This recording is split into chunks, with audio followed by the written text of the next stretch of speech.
baby, how our son is not our problem, 'cause we'll never see his grave. He's just a topic we can mute, or we can scroll right past his face and all the videos of mourners being beaten at his wake. So stuff your poll on what the average voter sees as urgent. They don't get to know the half of what we use as our detergent when we launder all our ISIS cells, our cartels and insurgents. We do not elect the man behind the curtain. We elect the pull string diversion. We elect the lesser evil donors pre-selected best to do unto the Arabs as we did unto the Persians, and do unto the Muslims as instructed by the merchant who provided you with HIMARS that can vaporize a person. Back into the dust in which we all will find immersion. One arms dealer's Jenin is another dealer's Ghassan. Both are just a mark that Lockheed Martin smells a purse on. And voters are the hollow thralls that Congress put a curse on to vote against their interests every 4 years till they die. And if you show them Palestine, cry better them than I. And voter, though the curse of occupation's taken place within their mind, they will always love their prison, long as they are shown the sky. They will sing about their freedoms under Apple's watchful eye, as puppets dance and sing should you so pull their strings and wires. And they'll rally round the man who bears a torch and bears it high, and believe him when he tells them that he's here to stop the fire. We're cursed to love our prison and keep lifting up our liars. We are not behind the wheel, we're being crushed beneath the tires. And our blood is in the oil, and the plastic on the wipers, and our blood is on the hands of those who cranked inflation higher. And blood is on a vest where press can barely be deciphered, put there by a few Israeli snipers who were aiming at the center mass of truth about American desires. That you can sell us any story. We're a nation built of buyers, and we love a good parade. It always makes us feel inspired, like who cares that those were Nazis? Gosh, they had the whitest smiles. So I wouldn't bank on sequels to the Nuremberg trials. If they happened now, they would be confidential Pfizer style. Redacted paragraphs and empty vials, close to 80 years before they share their files. Well, luckily, your lesser evil logic lets you justify the nations we've defiled. Lesser evil logic lets you cast a vote for someone that you know is truly vile. Lesser evil logic sees another million bodies thrown upon its hoarder's pile, extending out for miles. So every line I've had to scrap, I've turned back into bile. So don't you touch that dial, lest the feds come swarm your door. Guess it isn't safe to say things like I don't support the war, or may Palestine know freedom from the Jordan to its shores, or I'd love to see our senators get trampled by the poor. Any pull-string dem will tell what they're allowed to stand up for, and how little things like Palestine are better off ignored. You can call it voter outreach for some desperate remoras when the shark from which they get their scraps starts polling on the floor. And the shark says those who live beneath a brutal occupation should be thankful for their freedoms and their rubble and their gore. And I swear it only makes those bottom feeders love him more. One in particular is beaming for her candidate who found the perfect hill on which to make his final stand. And she will not be deterred by all those pesky little war crimes, will not be deterred by his support for stolen land. He helps her come to terms with how to spin an occupation, and forgiving the oppressor is the democratic way. She says her voice is grafted to the candidate who speaks for her, and every time you pull her string, she's nothing new to say.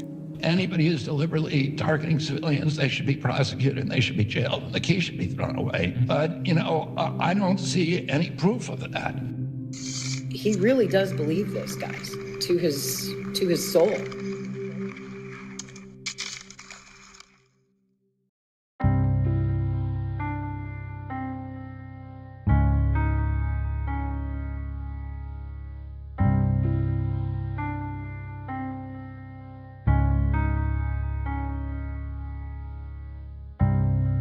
I'd like to take my whole discography, cram it in your generator, dial it to Zionist. I'd make my very own Antichrist, Jesse Jett, but fascified.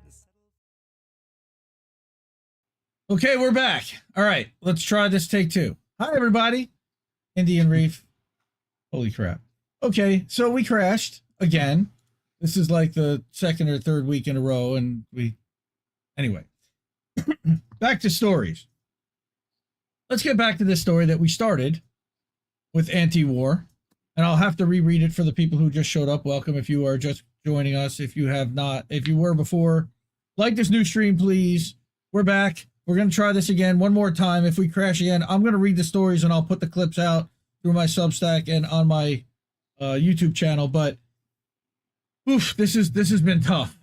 This is my internet. It's not the Gremlins. It's not the CIA. I wish it were, but no, the truth is that I've got bad wiring under my front yard and they're going to fix it in about 2 weeks. So we're going to have to deal with this for a little bit while longer and hopefully it'll be fixed. So warrantless House spying powers extended 2 years by the House. They're going to vote on it. They're probably going to pass it in the Senate. All right. Again, according to Will Porter over at AntiWar support, antiwar.com, they're an Indie Media Award honoree. U.S. lawmakers, again, I got this guy Reef over here. I don't know. You're very low for some reason. I don't know if I've got my volume's low or everyone. You probably turned me down in Discord. Probably. No, I didn't. Did you? Can you guys all hear him well? Let me know how you're doing with Reef over here. See his volume. Oh yeah, 84. Look at that. Somebody did turn you down. All right, we should be good now. U.S. lawmakers have passed a bill reauthorizing the Foreign Intelligence Service Act law, a law which allows the government to surveil American citizens without a warrant. Wow, deja vu. Feels like I just read this. A small group of Republicans previously blocked the vote, but allowed it to proceed following a minor amendment to the law. 2-year extension passed the House on Friday with a bipartisan vote, 273 to 147. Which means that all the corporatists got together to screw us all over. Thanks again. The lawmakers also debated an amendment that would have forced federal agencies to obtain warrants before spying on Americans. It failed in a tie vote. Thanks, Mike Johnson, Speaker, for breaking the tie. Go support Will Porter and the folks over at antiwar.com, Kyle Anzalone, Dave DeCamp, Patrick McFarland, all those guys over there. Great team. Love those guys. All right, so wanted to get through that, but so the House passed this law, or passed this bill that's probably going to pass into law, extending for 2 more years this warrantless spying on Americans, that they can drum up suspect charges about and accuse people of being foreign agents and all of a sudden have access to everything. Everything. Yeah. Like I said before, we're actually going to pull from libertarians, which is the anti-war side, more independent to the right leaning in Simon Ateba here and he is from Africa Today, Africa News, and he's the chief White House correspondent. So he's in the room and he's often ignored and he's never allowed to ask a question, but he's there and he's breaking stories. This one, again, Americans will now be spied on thanks to a push by Speaker Mike Johnson and the White House. What are we talking about? Well, actually, I wanted Lee Fang back there. Snowden says that it's the classified dodge by Congressman Himes that is the bright red flag and you should press. This amendment radically expands the range of who the government can force to spy on their behalf. It may be law in days, right? Mm-hmm. We just dropped, but we're back. Okay, we're still good. We're still here. Biden is twisting arms in Congress to make this happen, to try and bully them into legalizing the unconstitutional search of Americans' internet activity without a warrant. This is dangerous because we've seen what's happened overseas, where people are getting arrested for tweets. People are getting arrested for their internet activity because they're being, this is very scary. Well, and you got Ola Binney, right? Pretty much convicted because of her use of Tor browser and whatnot. That's correct. Right? Yeah, you know what? And I meant to do that last week, and I completely missed that part of the story. I had the tweet brought up that they ended up back in jail after a year being free. Yeah. Lee Fang says the new FISA mass surveillance bill has a new amendment that gives the NSA and FBI access to any service provider who has access to equipment that is or may be used to transmit or store wire or electronic communications, with a few exceptions, and that's many public Wi-Fi networks. That's scary. Yeah. All right. So they're coming to spy on us. They've already been spying on us. They just want to continue to spy on us. And now in the election year, they're going to let Trump deal with it. But again, so we've got libertarians, we've got right-leaning independents, we've got left-leaning independents in Li Fang, and now we've got socialists, World Socialist website. What do they say about it? So Kevin Reed also gives out the numbers, right? And there's the clown sitting in the Oval Office. The surveillance powers in Section 702, which were set to expire, are a blatant violation of the Fourth Amendment to the U.S. Constitution against unreasonable searches and seizures. They permit intelligence agencies to gather electronic communications of U.S. citizens and non-citizens without a warrant by tapping directly into the systems of telecommunications and internet providers such as AT&T, Verizon, Google, and many others. So all your cell phone providers now have to turn over their data to the government, or have been and will continue to. Yay. Awesome. Yay. Isn't that awesome? Now let me turn down. Yay. The bipartisan vote, demonstrated once again that the U.S. political establishment supports the unimpeded access of spy agencies to electronic communications and claims that blanket surveillance is critical national security matter that overrides Fourth Amendment rights. Bullshit, as George Carlin would say.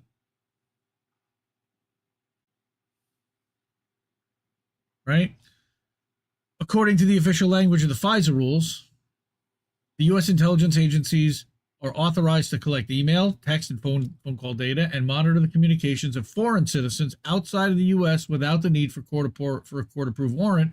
However, this activity also necessarily gathers the same information of U.S. citizens communicating with foreign targets. Somebody overseas. So basically, we're all targets because we've spoken to Tara Reid in the past. We can pretty much guarantee that. Anyone who's spoken to Tara, guess what? You're on a list. The intelligence agencies claim that the surveillance is needed to fight human trafficking, cyber crimes, drug smuggling, and terrorist plots. But the fraud behind these arguments in violation of basic democratic rights has been exposed repeatedly since the illegal spying operation was first established by the Bush administration. What's the classic phrase? The if your government is willing to do illegal things for an emergency, they will do emergencies to do illegal things. Correct. Pretty much. Something like that. Something like that. That's correct. Once they've learned that, well, after Section 702 rules were established in 2008, a supporters would report reform of the surveillance, which legalized the operations, which is the U.S. government's own internal oversight and monitoring of these powers, has shown that the communications of everyone are being illegally collected and searched at will regardless of citizenship, as has the Twitter files, as has WikiLeaks, by the way. Free Julian Assange. Thanks, WikiLeaks. WikiLeaks.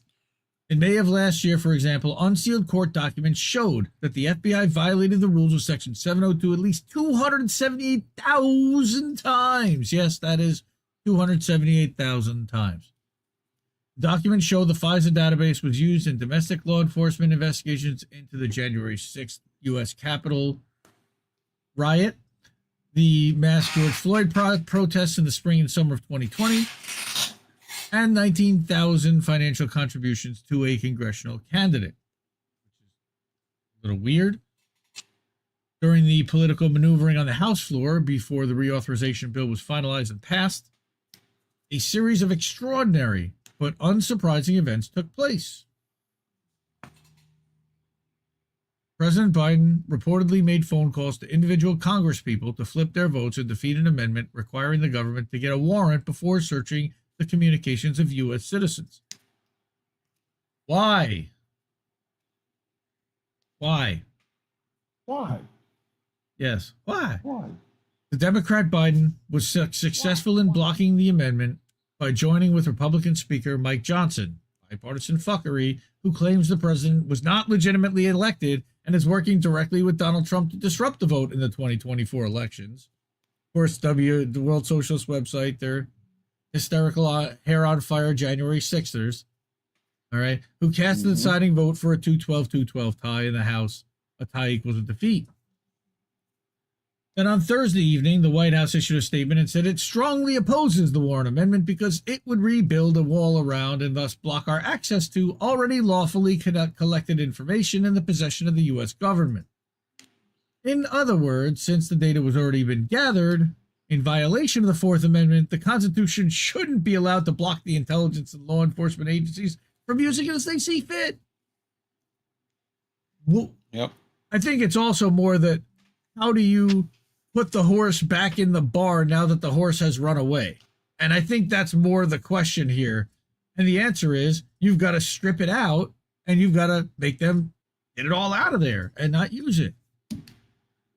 In the lead up to the passage of the bill, Trump had mobilized his fascist supporters in the House in a campaign to kill FISA, saying it was used to spy on his campaign for president in 2016, which it was.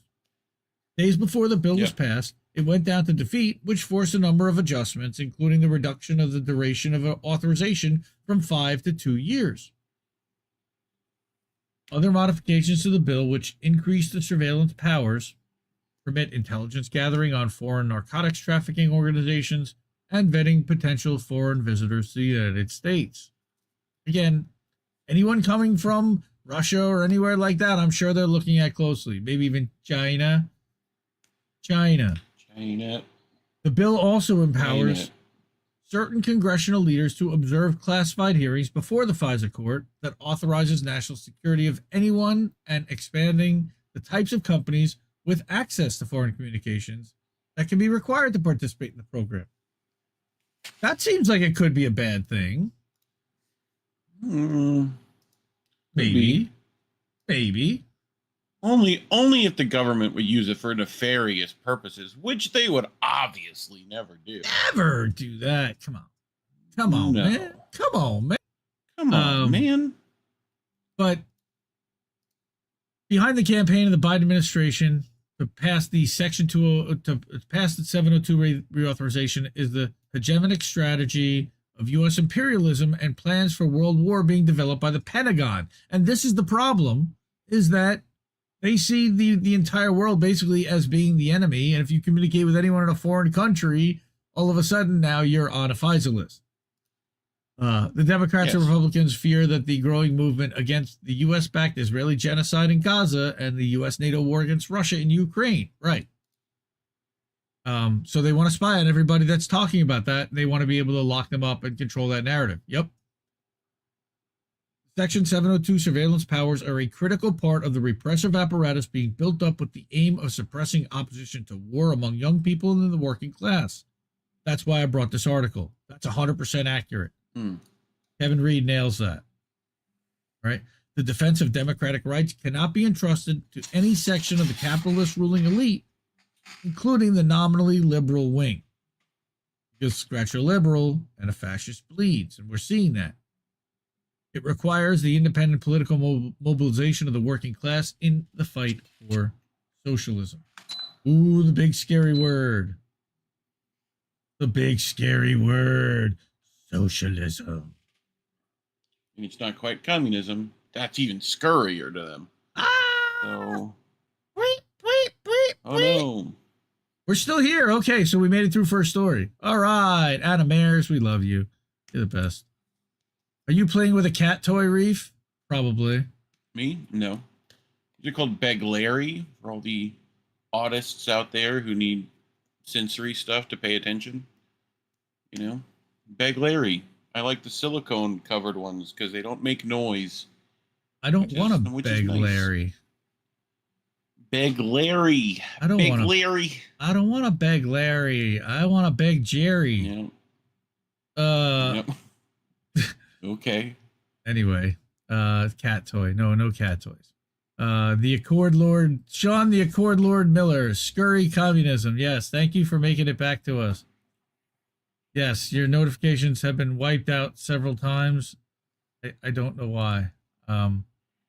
So far. Anyway, next story, because I want to get through these. Why is that the first? Why is that there? The ship. Ship is later. I didn't move that one. Okay. Okie doke. All right. So the next story that I have is the Mexico-Ecuador story. Holy shit. We're dropping. We're back. All right. Mexico and Ecuador. We talked about this last week, so I figured let's recap this. I brought an Al Jazeera video that kind of summarizes where we were and what happened last week about why diplomatic ties were cut and Jorge Glas and that whole thing. So I figured let's start with that. And then I've got basically a daily update because I've been following this story pretty closely. So check this out.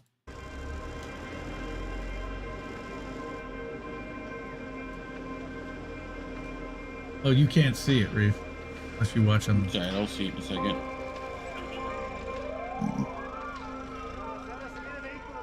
We got some soldiers in West Knox. Right. Roberto Canseco. Jorge Glas. As it turns out, he was held at gunpoint.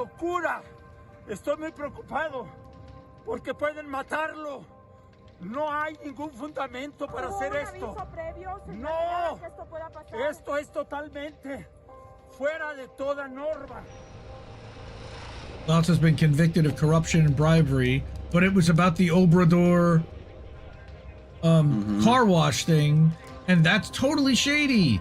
And a CIA likely front where they're using this corruption outlet to claim that people are corrupt, and it's only their accusation. They say it's a violation of international law, but it's only this one company, Odebrecht, not Obrador. Odebrecht is the company. It's a Brazilian company, accusing him of bribery and of corruption, and because of it, they want to arrest him. But he was given asylum in Mexico, and he was in the Mexican embassy when Ecuadorian troops entered the Mexican embassy, sovereign Mexican territory, and brought Jorge Glas out and imprisoned him. Now, man, that's very similar to another embassy story we've been talking about this week. This was a really big deal. As drastic, but... Right? So here, on Tuesday, AMLO released the footage from inside the embassy, because of course only Mexico could do that. That's their sovereign territory. So Mexico releases this footage, and here's in context 22 seconds. Okay, I don't need the music. No. All right, Roberto Canseco tries to stop them. Put music in your stuff. And they point a gun at him. Cut it out. The embassy's library, right? That was the guy we just saw. That's the guy we just saw outside screaming. Now you see them holding him back as he's trying to stop them because this is Mexican territory. What are you doing? Yeah. Right? So you had that. They put that out, and AMLO now also, Kurt Hackbarth says it took literally 4 days from the White House, a scolding from AMLO, and the releasing of that security camera footage for the White House to even bring itself to say this about Ecuador's invasion of the Mexican embassy in Quito. In Quito, Ecuador. We condemn this violation of the Vienna Convention on Diplomatic Relations, including the use of force against embassy officials. We've reviewed the security camera footage from the Mexican embassy and believe these actions were wrong. The Ecuadorian government disregarded its obligations under international law as a host state to respect the inviolability of diplomatic missions and jeopardize the foundation of basic diplomatic norms and relationships. We've asked Ecuador to work with Mexico to find a resolution to this diplomatic dispute, and to that end, we welcome the Organization of American States Permanent Council meeting this week to help reach a peaceful diplomatic solution. Finally, let me say something in Quito, Ecuador. We condemn this violation of the Vienna... Yeah, garbage. Basically, tepid, way late, and we knew what happened on Sunday. Well, we know they're willing to spy on plenty of Ecuadorian embassies. They've done that before. Right, this was yes. CIA, yes, they did spy on the Ecuadorian embassy in London, famously on Julian Assange. Also, Olabini's got Ecuadorian issues too. But so April 9th, we did our stream on April 7th. We knew what happened 2 days before, and that had already been a day after that had happened. So there's no reason that it took them this long to respond. All right. No. So Kurt's got that.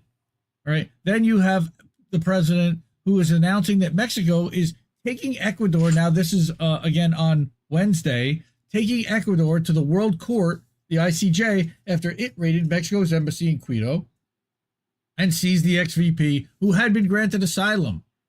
And he says it's not only a violation of our sovereignty, but also of international law. I've got 52 seconds of AMLO in Spanish.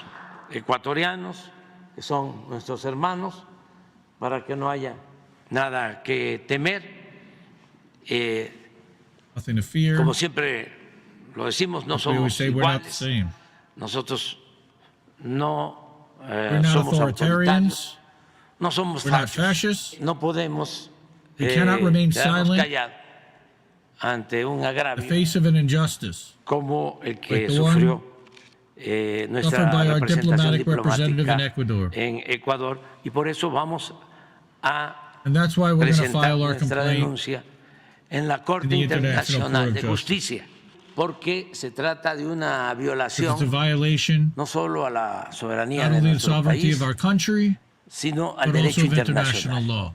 Para los hermanos ecuatorianos, that's the president of Mexico, Andrés Manuel López Obrador. Yeah, AMLO. You know, it's really funny. At one point, I always think he's about to break into like super slang Spanish. Que padre, like just fucking, you know, randomly. People used to call him like the Mexican Bernie. Like, he's the true representative of the people. He broke out of a party, started his own party, and rose to the presidency. Like, he's the model of what people had said at one point had hoped that Bernie might accomplish and might lead us to. So AMLO's taking them to the court at the ICJ. I don't know what that's going to do exactly. But then we get Al Mayadeen, which is another good outlet overseas. Ecuador's ex-vice president, Jorge Glas, who is now imprisoned after a dramatic raid on Mexico's embassy in Quito, has gone on a hunger strike after a failed suicide attempt. Oh boy. Former Ecuadorian President Rafael Correa and Glas's friend said Wednesday. Correa says, and he's in, by the way, Correa, and I think I have a thing from him, he's in Belgium right now in exile, stated that he received confirmation that the medical emergency was a suicide attempt by Glas, who was returned to the prison after being admitted to the hospital, having refused to eat for 24 hours. Again, Ecuadorian police stormed the Mexican embassy in Quito using armed vehicles to arrest Glas 2 days ago. Ecuadorian President Daniel Noboa announced that he ordered storming to protect national security and arrest Glas. Weird. I don't know how this guy could mess with their national security. All right. We've heard this kind of stuff before with Ecuadorian embassies. They did this with Assange too. Right. It was like he might have suicide because he's got cat shit somewhere. You know what I mean? Like, right, because he's crazy. Right. Here you've got Joe Emersberger, also spoke to Rafael Correa, Correa has now been charged with sedition in Ecuador for saying that Noboa's government must be held accountable for invading the Mexican embassy to kidnap a political opponent. I mean, just crazy stuff, right? I'm taking crazy pills. What it feels like.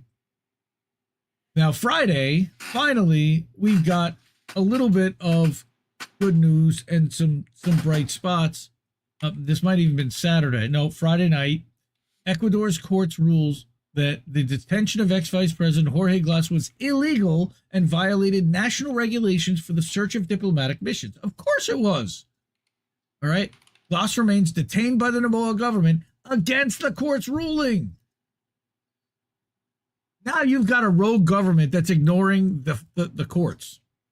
And remember, and Richie Metter said this video will be all pasted everywhere and remembered and in textbooks for years. That is the first time that sovereignty was violated in that way in an embassy. That's crazy. You're not supposed to be able to do that. Right? According to this report, the court ruled that Glas must remain in jail, though, because he's to complete a prison term from a previous sentence, so presumably he's not detained in contravention to the court's decision, which is they use like a technicality to get around why they don't have to let him out. Very nice. Yeah. Right? Yep. Now, I translated this. In the habeas corpus hearing of Jorge Glas, the defense of the general commander of the National Police of Ecuador, Cesar Zapata, indicated that the order for Glas's arrest was given by President Daniel Noboa, who's been in Miami since the 10th for personal reasons, which I think is also a little shady. Why is the Ecuadorian president now hanging with the CIA in Miami, allegedly? Or who knows what he's doing in Miami, but why is he stuck in Miami for 3 days when they've got this guy arrested? All right? It's weird. This whole situation is weird. It's a political witch hunt where they're literally locking up their opponents. All right? And this literally was yesterday at 4:30 in the morning. All right? So that's what's going on in Ecuador. Now, there's still, other than that one accusation by Odebrecht, there's no proof that this guy is guilty of anything. He was granted asylum by Mexico, and if he could get out of custody, he could get to the Mexican embassy, he could be free. Messed up. Okay. So, everybody, we're still here. If you are able to and of means and appreciate what you're seeing here and want to support us, these are some ways that you can do it. Patreon, Substack, Rumble, and Cash App.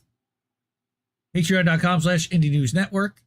Rumble.com/C/Indie News Network. You can drop us a Rumble rant there. Cash App, you can use $Indie News Network. Cash.app/$Indie News Network. You can actually get there on the web. Check that out. And then Substack, IndieNewsNetwork.substack.com. We publish one every week. And we also published one this week because we did the Jesse stream on Friday night. That was a lot of fun. We've been doing, I hear clicky clicky, but we've been hearing the Jesse stream.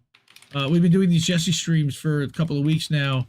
Friday night, I clipped together some clips of songs like they were stitched together from an album, but they're all live performances from American tradition. And we had some fun, and we hang out and chat, and we just kind of chill out on a Friday night. All right.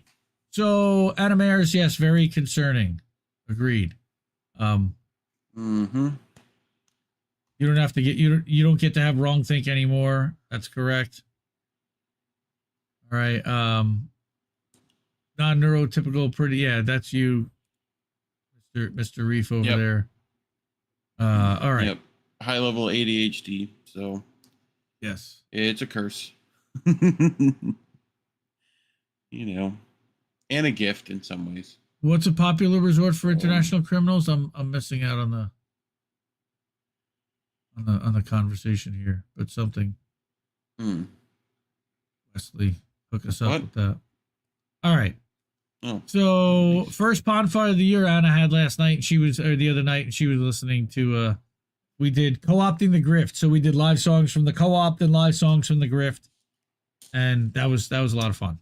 All right, so I've got two more stories, and then we can get the boats. We're gonna try to get the boats, but in the meantime, I'm thinking we might want to end up doing the last story on Rumble only, because RBN and Hardlands both got their streams taken down for what we are going to talk about. So I mean, only taken down. Their channels didn't get axed, so you know. That's true. But that's true. Whatever. So, I mean, if it's taken down from here, you'll know why, and it'll be up on Rumble and Rockfin. Right. So this tweet that has almost 100,000 views from Progressive International. Start the story. All right. Today, German authorities, and this was on Saturday also, I believe, Friday afternoon. German authorities raided the Palestine Conference, okay, which is an event co-sponsored by a broad coalition of organizations, including Progressive International member DiEM25, run by Yanis Varoufakis.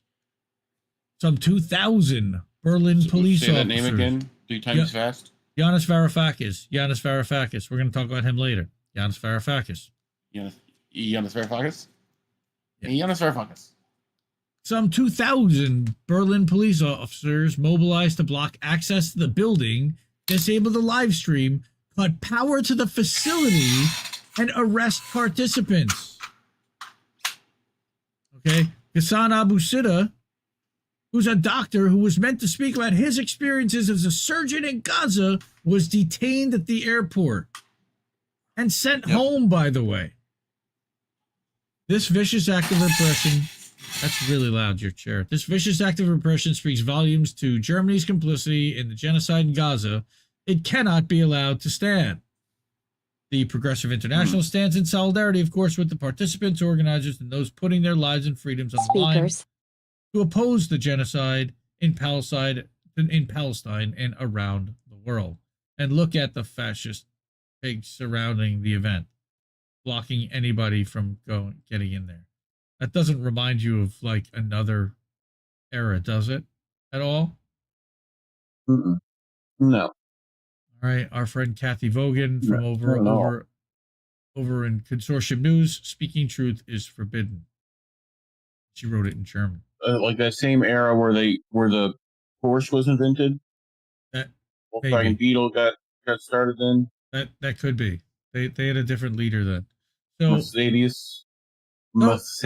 It's really funny because I was just gonna, I was struggling to find some tweets for this week, and it's yesterday morning, and I'm just going through tweets, and I heard about this Palestine conference, so I figured I'm going to cover it. And then this morning, CJ Hopkins drops a banger, and he takes literally the same picture that I had in the tweet. Thank you very much, CJ. And he's got to throw his wonderful snark on there and shit a little bit on Yanis Varoufakis. Thank God for the German hate police. Or Heil, or whatever the appropriate salutation is for these unsung heroes. They just saved us all from hate again. Yes, that's right. Once again, democracy-loving people here in New Normal Berlin and all across the New Normal world were right on the brink of being exposed to hate, quote-unquote, and would have been exposed to quote-unquote hate had the hate police not sprang into action. You probably have no idea what I'm talking about. Well, okay, what had happened was some pro-Palestinian activists organized a Palestine Congress and attempted to discuss the situation in Gaza and call for solidarity with the Palestinians and so on, right here in the middle of Berlin, the epicenter of European democracy, as if they thought they had a right to do that. Democracy. The German authorities were clearly intent on disabusing them of that notion. Early Friday morning, hundreds of black and white clad hate police descended on the Congress location. Reinforcements were called in from throughout the nation. Metal barricades were erected on sidewalks. Hate police stood guard at the entrance. The German media warned the public that a potential hate speech attack was now imminent. Berliners were advised to shelter in place, switch off their phones and any other audio-receptive communication devices, and wad up little pieces of toilet paper and ran them deep into their ear canals to prevent any possible exposure to the heat. Sure enough, minutes into the Congress, the anticipated hate speech attack was launched.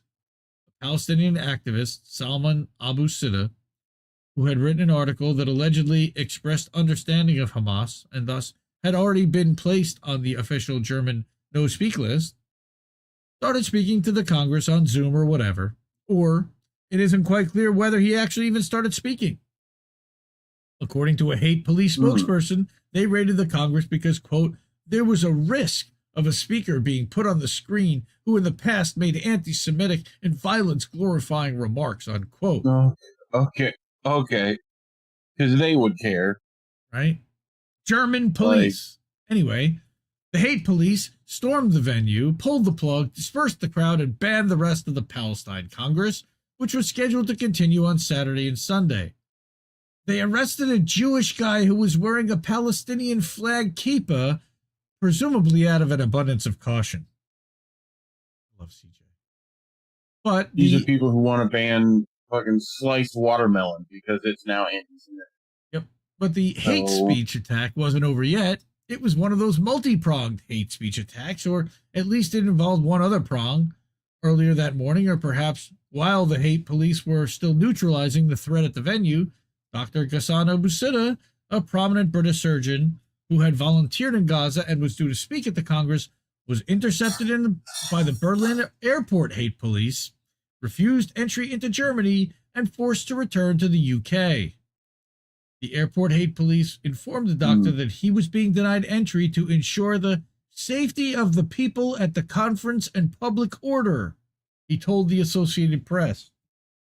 You want to talk about dystopian and Kafkaesque? Let's hear from the doctor himself. Yep. The doctor. Doctor? I've just returned to Germany, where I had been prevented from entering the country for attending a conference in Germany to give evidence on the war in Gaza and my witness statement as a doctor working in its hospitals. So this morning at 10 o'clock, I landed in Berlin to attend a conference on Palestine, where I had been asked, along with many others in the UK, in the United States and in Europe, to give my evidence of the 43 days that I had seen in the hospitals in Gaza, working in both Shifa and Al Ahli Hospital. Upon arrival, I was stopped at the passport office. I was then escorted down to the basement of the airport, where I was questioned for around 3.5 hours. At the end of 3.5 hours, I was told that I will not be allowed to enter German soil, that that this ban will last the whole of April, and not just that, that if I were to try to link up by Zoom or FaceTime with the conference, even if I was outside Germany, or I were to send a video of my lecture to the conference in Berlin, then that would constitute a breach of German law, and that I would endanger myself to having a fine or even up to a year of prison. I then was asked at the end to book a flight back to the UK.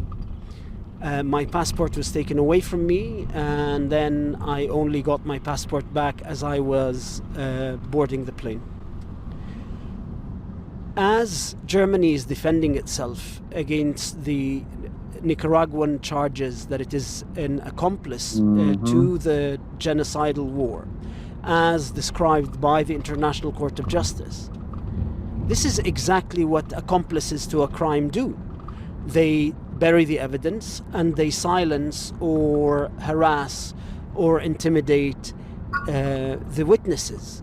And so, as members of a gang that has committed a heinous crime, Germany is doing its bit in that crime, which is to ensure that there is complete impunity, and so that the genocide can continue uninterrupted. So the Jewish intellectual Hannah Arendt, in the first lecture that she gave in Germany in 1958 after the Second World War, she said, we humanize what is going on in the world and in ourselves by speaking of it. And in the course of speaking of it, we learn to be human. There is so much peril before us. To speak of it in earnest, to understand the causes and the alternative is to practice our humanity. And this crackdown on free speech is a dangerous precedent, because what is happening in Gaza is a dangerous precedent. We are watching the first genocide unfold in the 21st century. And for Germany to become implicated as an accomplice in silencing the witnesses of this genocide does not bode well for the rest of the century. Again, that is Ghassan Abu Sittah, a British Palestinian doctor who's become known for his work in Gaza. My name is Dr. Ghassan Abu Sittah. I've just... Okay, who detailed how he was detained. Like we just said, he wanted to attend the conference. Mm-hmm. But getting back to CJ's article. Yep. I don't stand for that. Ridiculous. Kai Wegner, who is Berlin's mayor, presumably feeling a bit nostalgic for the fanatical days of 2020 to 23 when one could persecute the unvaccinated with total impunity, took to Twitter to celebrate the hate police's thwarting of the hate event.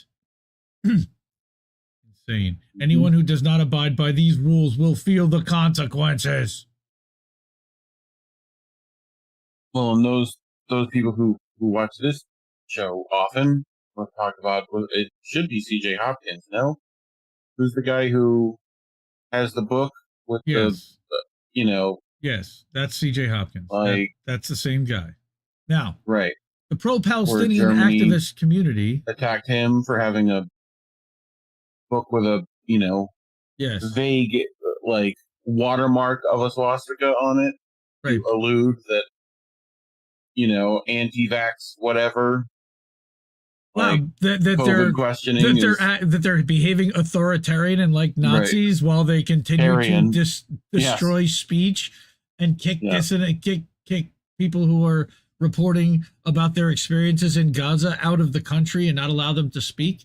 Yeah, I don't know where they're getting it, where he's getting that from, but the pro-Palestinian activist community also took to Twitter and expressed their displeasure. Yanis Vaccinate Humanity Varoufakis, who was one of the organizers and was scheduled to speak, was particularly incensed over this new German fascism, which apparently he has now just noticed, despite the fact that it's been goose-stepping around in medical-looking mask for the last 4 years. Again, another great allegory. He definitely knows how to fit that in there. Okay. You know? So Yanis was not alone in his next outrage. Book cover will include a needle with a mustache on it, you know? It just might.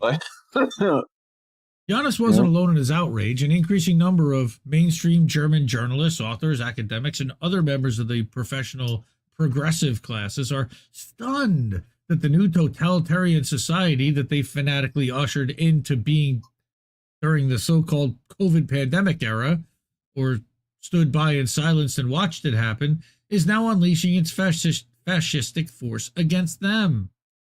Wait, it wasn't supposed to happen to us. No. So, which, okay, I get it. I mean, if I had just spent the last 4 years behaving like a Nazi, you know, persecuting the unvaccinated, demonizing everyone who refused to wear the insignia of my fascistic ideology on their face, and parroting official propaganda like an enormous Goebbelsian keyboard instrument, or had just stood by in silence while other people did that, I would probably want to act like that never happened and pretend that Germany was suddenly going fascist over the Israeli-Palestinian conflict and just memory hole the whole COVID thing. I would probably be highly motivated to do that. Wagner. I would probably be highly motivated to do that. But if that was how I had behaved for the last 4 years, so that I didn't appear to be a total fucking hypocrite who will start clicking heels and following orders the moment authorities declare another fake emergency and jack up the fear. Sorry, I've been trying to be less vituperative, but this memory holding bullshit makes me go ballistic. If there's one demographic that I do not need to hear sanctimonious exhortations to speak out against the global crackdown on dissent form, it's recently ex-COVIDian cult leftists. As he so eloquently uses the man in black to give them all the finger. In any event, thank God for those hate police. If it weren't for them, well, just imagine the horror if the activists at that Palestine conference had been allowed to express their opinions about Israel. They might have said the word genocide or made a reference to a river and a sea. Oh boy. Who knows what kind of unbridled hate that could lead to? Perhaps the end of democracy? Maybe even World War III. And then we're not doing that right now. Oh, Good times, everyone. Good times. CJ Hopkins, I love you. CJ Hopkins is the best. He really is just outstanding. You say that about all the Hopkins, you know. Well, Anthony, he is. Anthony is. CJ is. All right. So speaking of Yanis Varoufakis, I said we were going to get to him. So here's Yanis, banned by Germany's Interior Ministry from carrying out any political activity in Germany. And there's the speech. And of course, Judah Friedlander. You know who Judah Friedlander is, right? Yes. Comedian, 30 Rock. Best comedian in the world on his hat. Right? The world champion. That's correct. So I said, you would think that the world champion could do something. So here is Yanis. Here's a 16-minute speech. The speech I could not deliver because German police burst into our Berlin venue to disband our Palestine Congress, 1930 style. Judge for yourselves the kind of society Germany is becoming when its police bans the following words, right? And he's got a list. And it turns out that since German police decreed that Ghassan Abu Sittah would have broken the law if he dared to post a video of the speech, they didn't let him deliver. The same applies to me, so I'm glad to have already broken their pathetic law by posting my speech. See below.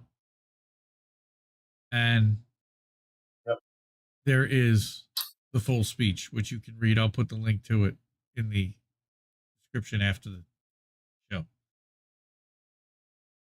Who's Yanis? Yanis was the former finance minister of Greece, who got into some kind of a scandal, I believe, if I remember correctly. It was no bueno.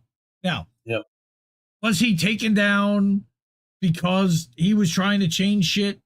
I don't know what the story around him was, but I remember it was not good. But he started this organization, DM25, that does some good things on the left and asks some hard questions and seems to be aligned with us, narrative-wise at least, and seeing things the way that we see them.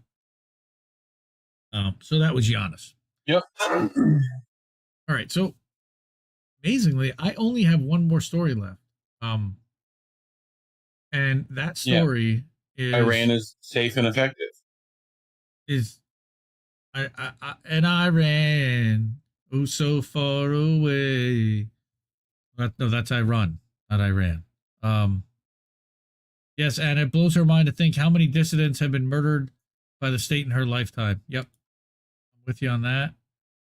Max RJ, safe and effective. That's right. So I'm debating. I guess we'll just do it and hope we don't get knocked off. And if we do, you'll know where to find it.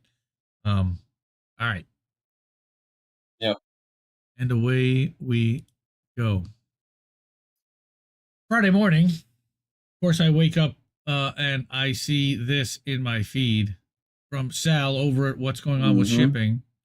Iran has seized the MSC, that is Aries, outbound from UAE to India. She is Madeira International Registry and owned through Zodiac Maritime, a part of Ofair Global, chaired by Eyal Ofair, hence the targeting by the IRGC. This is similar to the Houthi capture of the MV Galaxy Leader in November. So he's got some maps as to where this happens. Sal is very technical, because Sal really cares about it from literally a logistical perspective. And I think he used to be in the Navy and the Coast Guard. Right. So there's the register of and who's insuring the boat. All right. AIS or whatever they call that. Right. You're talking the GIS, geospatial. Yes. All right. So sure. I said this is another escalation, and Sal's on the case. And he actually put out a video on his What's Going On with Shipping channel. You can check that out. It's about a 15-minute video about shipping under attack. Now, I disagree with some of his assessments because he is speaking on behalf of kind of the military and the intel community.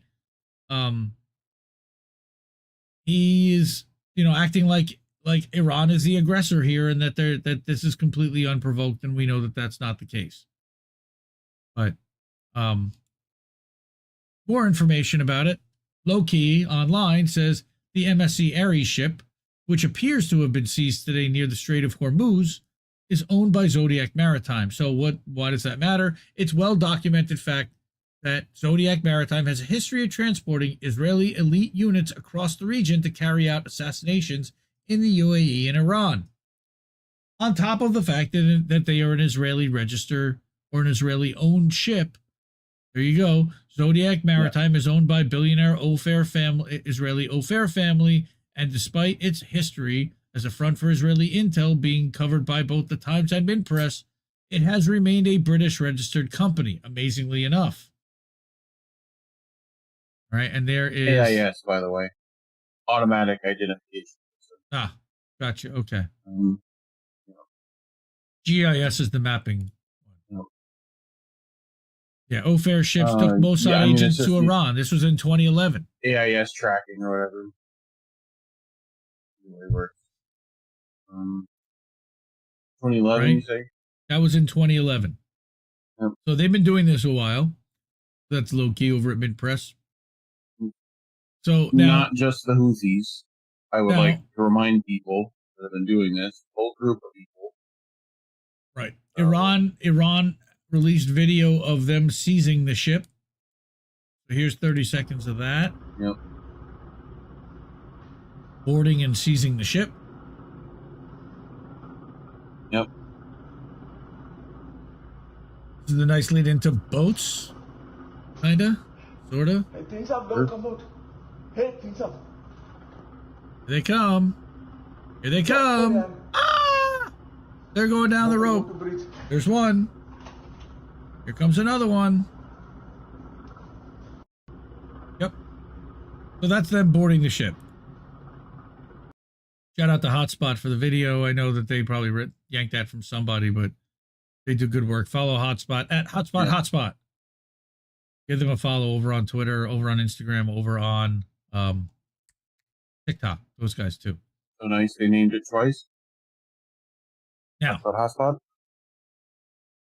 As if we didn't have enough snark already today, our friend Laura K, and this is the one that might get us yanked. Iran plotting unprovoked attack on a country that bombed its embassy. Unprovoked, yeah. This would be Substack newsletter near you. This would be such a huge act of aggression. Normal Island News, Laura K. There's outrage in the West that Iran might be planning an unprovoked attack after against Israel after the IDF bombed its consulate building in Damascus on April 1st, killing 2 generals and 5 soldiers. Tensions have been high since Iran refused to apologize for overreacting to Israel's April Fool's prank. Ayatollah Ali Khamenei outrageously suggested Israel must be punished for what was basically an elaborate joke. Clearly, he's aware. They've been such a bad boy. Clearly, he's unaware. The U.S. version of international law states it's illegal to punish Israel for breaking international law. Thankfully, the U.S. is taking no nonsense. Right to jail. Yep, right to jail.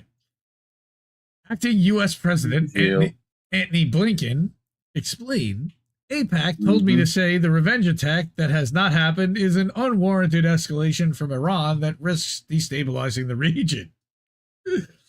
Love Yep.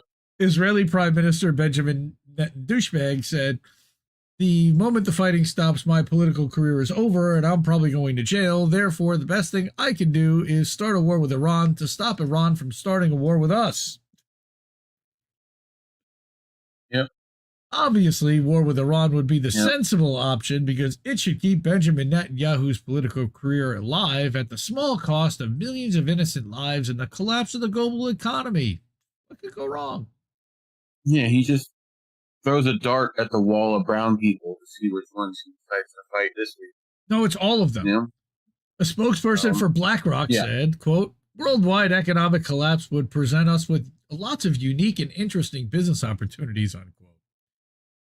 Anyone who doesn't want BlackRock to have unique and interesting business opportunities is clearly an extremist. I mean, anyone who disagrees with you is an extremist. If we can save the banks, then we can save the world. Right?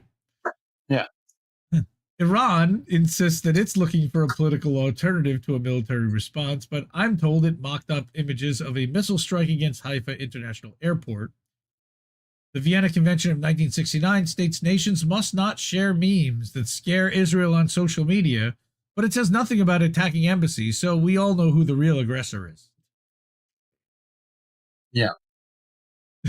Israel, the innocent victim, says it's worried Iran might not attack, but if it doesn't, Israel will probably bomb another 5 countries in the region because it doesn't know what to do with all the bombs America keeps giving it.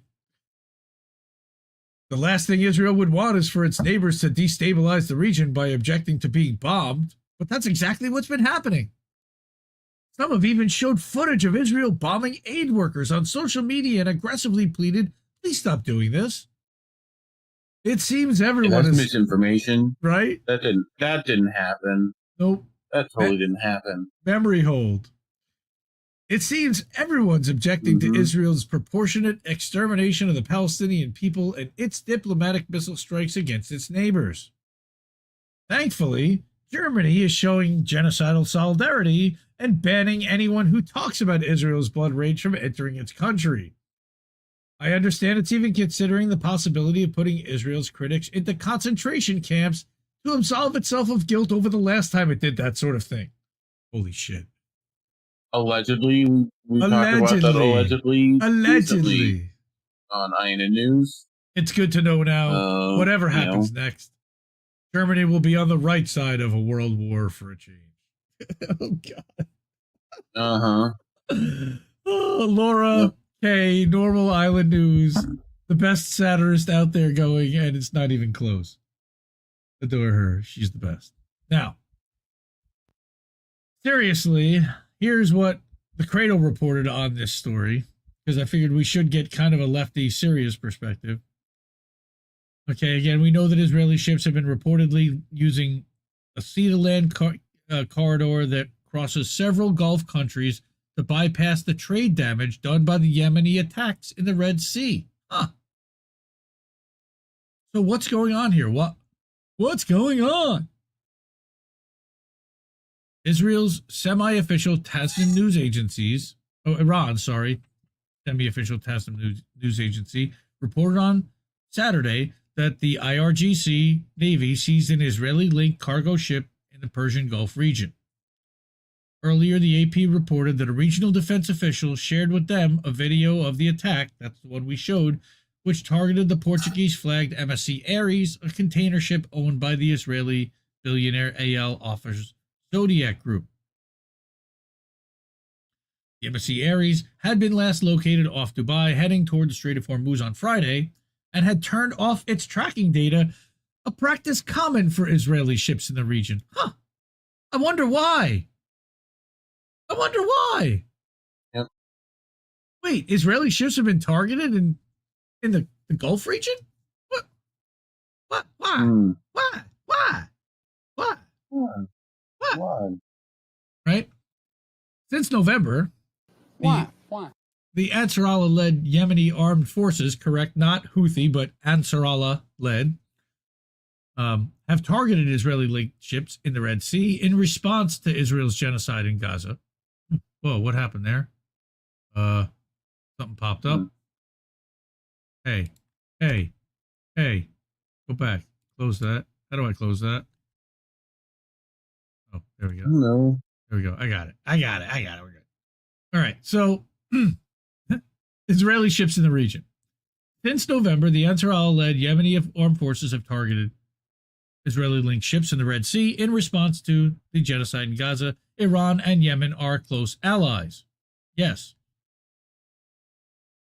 Friday's ship seizure had previously been reported by the British military's UK maritime trade operations. The report said only that a ship was being seized by regional authorities in the Gulf of Oman at the Emirati port city of Fujairah. Sorry, I'm terrible with the names. The seizure comes as fears grow in Israel and the U.S. over Iran's retaliation for the bombing of the Iranian consulate in Damascus, Syria. Israel killed a top IRGC commander and several others in the strike. As we said, the Strait of Hormuz is a narrow channel in the Persian Gulf through which a fifth of all oil passes. Very important. Fujairah, the UAE, on the UAE's eastern coast of the Gulf of Oman, is the region's main port. The UAE plays a critical role in U.S. and Israeli plans to establish the India, Middle East, Europe economic corridors, a ship-to-rail transit network that could compete with China's Belt and Road project to ship goods from Asia to Europe. I wonder if there's another canal called like the Ben Gurion Canal involved with this somehow as well. They're planning on. Yeah, at least partially.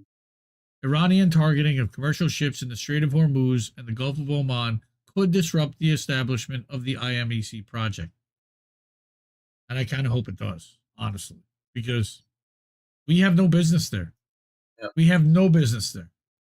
This is parasitic capitalism, number one. Well, we have lots of business there. Right. But business. We got business. You know.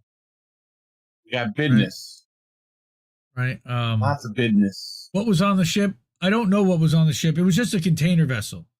I don't think that there was anything specific. They might have targeted it for what was on the ship, but I don't know if they know. Yeah, just burn money. What did you say? To keep warm. That's right. Just burn cash. That's all. Now, of course, Iran sent drones last night at Israel, and that is what other people got. Missiles and cluster munitions. Yes, but mostly it was drones. Hypersonics. Or it was. They did not send hypersonics apparently, and that's what I didn't want. I didn't have the tweets or anything. Not what I heard. But I heard that they held back. I heard that from a weapons inspector. So I heard that they held back the majority of like their best stuff, and that what they are effectively doing right now is trying to bleed Israel dry financially by making them expend money and resources to shoot down inexpensive drones. They're saying these drones cost $10,000 each, but that it costs Israel $1.5 million to defeat them. That to them is a surefire way of bleeding Israel dry in the end. It costs us that money. That's our funding. But yeah. Yes. You know. Correct. So well, that's on our government that's deciding to fund that. That's correct. Yep. Yep. So yeah. I think Misty says it best. We're fucked. I got 141 and 2/3 chance of winning. Big Papa Pump is pretty good too. Numbers don't lie, it's sacrifice, bro. Oh, it makes sense if it was munitions. Yes, if it was. I don't know what it was in total. What it was that was no on the ship. hypersonics were used apparently. No, that's what I read that no hypersonics were used. Yeah, that's what Scott Ritter said exactly. No hypersonics used. That they did not expend any of their more and that they don't even have very many hypersonic weapons, but also so Laura Kay actually put out a new piece this evening at Normal Island News. Where is it here? This one. Is this the one? Yes. Might as well read this one. Genocidal state that bombed embassy is victim of unprovoked attack. Right? Mm-hmm. Israel, which is, of course, the world's most innocent country, fell victim to a horrific attack from Iran with 0 reported ground casualties on the same day Israel killed dozens of civilians in Gaza. I love her framing. Yep. Israel had been minding its own business, quietly bombing hospitals, schools, universities, mosques, and an embassy when the Iranian regime launched their outrageous attack for no apparent reason. Thankfully, the US and UK scrambled jets to defend Israeli airspace because it's wrong to bomb countries in the Middle East unless your name is Israel. In which case, you can do all the bombing you want. Every British and American ship, every British and American ship in the region is now in grave danger, and the risk of terror attacks on our soil is surely increased. But you'll be relieved to know our countries have not benefited in any way from our intervention. Personally, I can't think of a better way for Israel to spend our tax money. Steve Grumbine would scream about that, but that's another story for another day. Our leaders... Solomon Grumbine. Our leaders have condemned Iran in the strongest possible terms, which is confusing because I thought we were supposed to remain ambiguous and say we're investigating the matter when such an attack occurs. Perhaps this is one of those rules that only applies to Israel, though. Yep. When informed of the attack, a calm and rational Suella Braverman screamed, "War! I want war! War! I want war!" When she'd stopped hyperventilating, she added, "This must be the end of Western backsliding on Israel, because she thinks we haven't been sufficiently supportive of their genocide. Anyone who is not on the same side of the argument as Suella Braverman must ask serious questions about themselves." Iran's unprovoked attack involved giving Israel adequate warning and launching 30-year-old missiles, 99% of which were intercepted, then saying the matter is closed until Israel escalates further. The fact that Iran would consider still hit key targets. Well, military target. The fact that Iran would consider retaliating to further escalation from Israel shows just how extreme those lunatics are.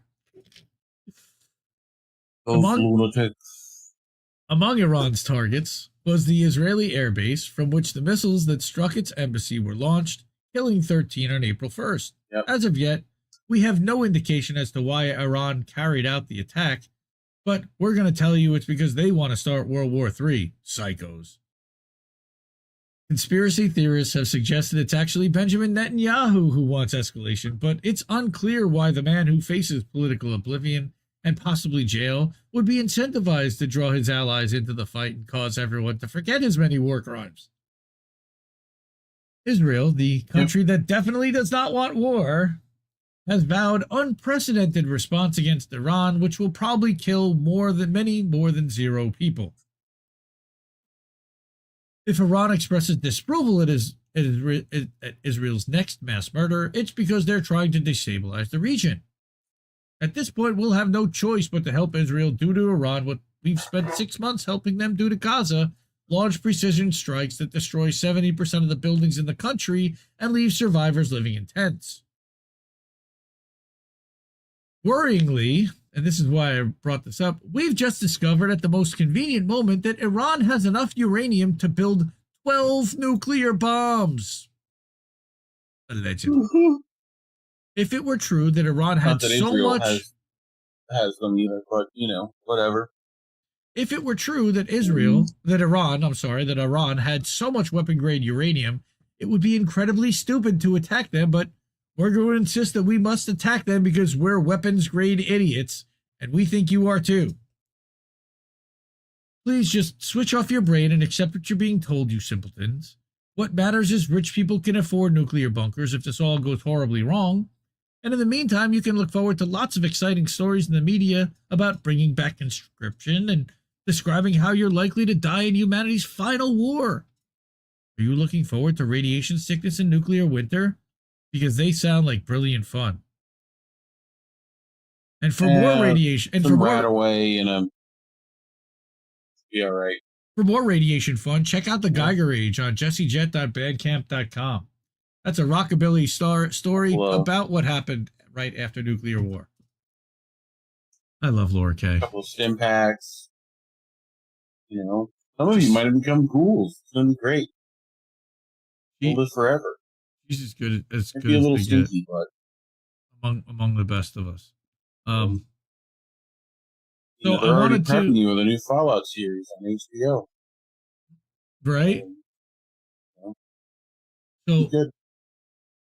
Not sure if the guys are still live. I'm hoping that they're done by now, but Do Dissidence was live earlier tonight, and they reached out earlier in the week and said, hey, we're doing a show live in New York City in a couple months. Would Jesse Jett be willing to come and play? And we all put our heads together and we made it happen. And Jesse Jett is coming to New York, and Jesse Jett is going to be playing Do Dissidence. So tickets are going fast. Come see Jesse Jett added to the poster with Jose Vega and Tusker, 2 p.m., 7 p.m., June 9th, New York City. There's a rumor that this guy might be in the crowd. With or without a baklava on my head so nobody can actually see my face. I don't know. We're trying to figure that out and work that out. Balaclava. Yeah, a baklava Yeah, too. I'm sorry. This is stealing from Keaton. That tastes yummy. What? Who? What? That was... Yeah, I'm sorry. This is stealing from Keaton. Who is that? Who is that? Is that Jordan? Take a couple of Is that guesses Jordan? on who that is. Jordan Charlatan? Is that who that was? No. Oh. No. I'm sorry. This is stealing from Keaton. I Favorite comedian. Better comedian? Pick a comedian. The best, in fact. Your comedian's favorite comedian. Well, that would have to be George then, but Wrong. Sound like wrong. Let's see if anyone in chat gets it before you Mastermind says it's Jimmy. Didn't sound like Jimmy. No, not Jimmy. Not Jimmy. I'll give you one more time. Yeah, I'm sorry. This is stealing from Keaton. Yeah, see if you get it. I don't even know any other comedians that say Keaton. So. Uh-huh. Yep. Yep. Anyway, who is it?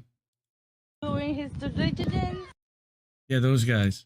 Those guys. So, June 9th, New York City, Jesse Jett will be attending and can't be more excited. He will be coming here. We're going to try to maybe record some stuff. Who knows what we're going to do here, but that's going to be a blast. My kids are very excited too. They want, was that Kit? No, I don't think that's Kit. He said comedian. No. And I love Kit, but Kit's not a comedian. Yeah, I'm sorry. This is stealing from Keaton. Wait a minute. Is that Dave Attell or Sam Morrill? That is Dave Attell. That is Dave Attell. Your comedian's favorite comedian. Nice. Oh, that's Bert's favorite comedian. It's every comedian's favorite comedian. No, my favorite comedian is George Carlin. So that's definitely not true. Yeah. I bet George Carlin would have said this. Rick Solis has it. Yes. So far away. You know what? Yeah. June 9th is like, it feels like it's far away right now. It's around the corner. All right. So here are, again, the donate links. If you are so inclined and you want to hook us up. Now, there was that QR code over by Reef also, because we are trying to raise some money to get Jesse a new computer. In addition to this, figuring out a way to hook him up with a flight from Michigan to New York in order to be able to do this trip. So if there's any way for you to Along periodically time. that too, if there's any way for you to hook it up, we really could use it. Thank you to everyone who's already donated. Your generosity is really appreciated. We love you all. There's a Jesse Jett tweet. I'm guessing that he sent out. Anna put that up. Oh, show it. Okay. I gotta find it first. Show me the money! I gotta find it first.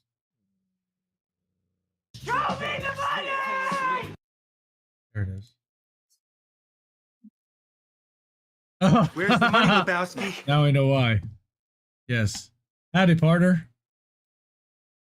Much obliged, ma'am. Nice. JJ Bibbs. Jesse's Red Dead cosplay. Well, that was part of it. Then he got the boots on top of it. Sure. There you go, Anna. I showed He's it. gonna activate I didn't Deadeye. show it yet. There we go. Now I'm showing it. Much obliged, ma'am. But now you're seeing my DMs. We don't want to see that. Much obliged. Much obliged, man. So, yep, Jesse's coming. We're excited about that. Get your tickets. It's a small theater. I hope he brings his overalls. There's only 75 max, I think, including standing room. 68 seats, 75 standing room only. So there's going to be 2 shows. Rumor has it, and I have not had this confirmed, but rumor has it that Jimmy Dore will be flying in from Minneapolis. Either he has a show the day before, So he will also hopefully be attending. Inconceivable. That would be awesome. Who are these people? That guy. Pretty good. Yeah, that. So yeah, QR code if you want to hook Jesse up there. That is, you can see we're already 46% of the way to the goal. Thank you so much again to everybody who has supported already, donated, and everything. So we've got about 20 minutes till we go to boats.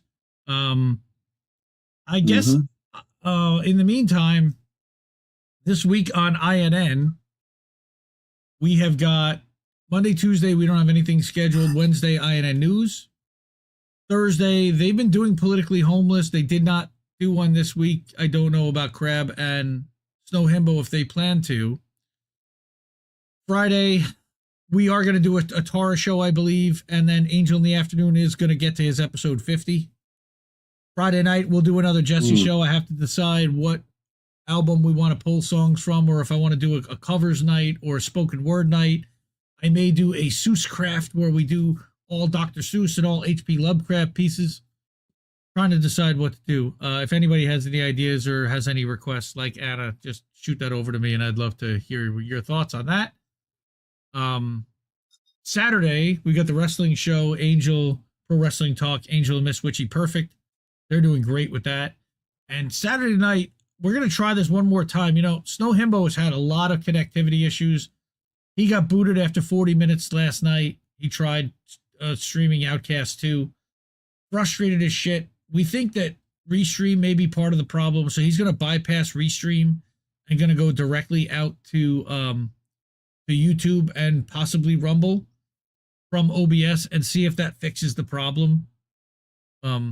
He was really frustrated last night. He was ready to just give up. And then, you know, I don't want to see him give up. I'd love to have him keep doing this on the network. And he still makes some videos and just do uploads, but I know he enjoys live streaming and he's good at it. So, and I know you guys like watching him, and he's got a lot to say. So it'd be good to have that working. And in the meantime, we'll be back in about 20 minutes for boats. Smashing into other boats, our react show. I'll get everything set up. And I love you all. Thank you for being here. Appreciate that my internet held out this time after the first crash. And support independent media because we need it more than ever. Keep waiting for both people. They'll be here soon. I think I liked it better being blind, when I couldn't read between the lines, and when I couldn't see the cracks in the structure that lay bare before me the whole time. I think I liked it better back when I suspended disbelief and swallowed pride. I thought I knew the difference in the red from the blue, but they both bleed us so dry. They both bleed us so dry. My favorite songs don't hit the same way. I get to the end of a 4-minute track and I'm only looking back thinking, what did they actually say?